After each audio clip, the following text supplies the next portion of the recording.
Defibriliatorių naudojimas ir priežiūra ugdymo įstaigoje. Šio filmuko metu parodysime, kaip paprasta yra jais naudotis ir kaip defibriliatoriai gali padėti išgelbėti gyvybę. Pagrindinės defibriliatoriaus dalys yra šios: defibriliatorius, elektrodai, baterija, laikymo dėžė. Defibriliatoriai gali turėti dviejų rūšių elektrodus, skirtus vaikams iki 8 metų ir vyresniems asmenims. Defibriliatorius su laikymo dėže ugdymo įstaigoje turi būti pritvirtintas lengvai pasiekiamoje ir matomoje vietoje, apie kurią žinotų visi ugdymo įstaigos bendruomenės nariai. Tam, kad defibriliatorius veiktų tinkamai, reikalinga jo priežiūra.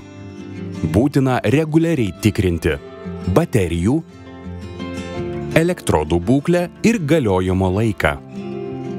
Svarbu apžiūrėti defibriliatorių ir nepamiršti jo įjungti, taip patikrinant, ar jis veikia.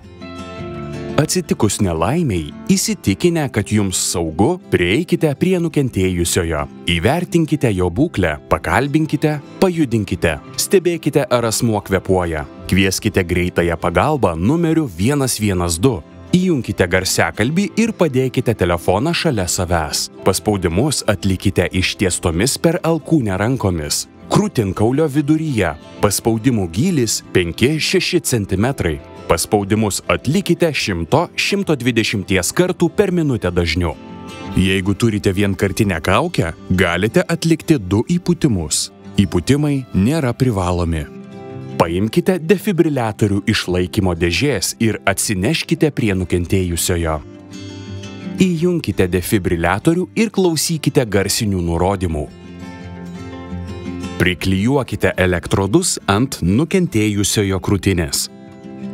Vieną po kairiuoju krūtinkaulio kraštu, kitą virš širdies.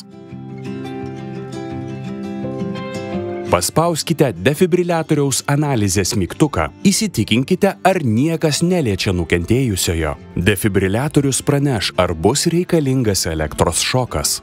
Toliau atlikite veiksmus, kuriuos nurodo defibriliatorius, kol sulauksite specializuotos pagalbos.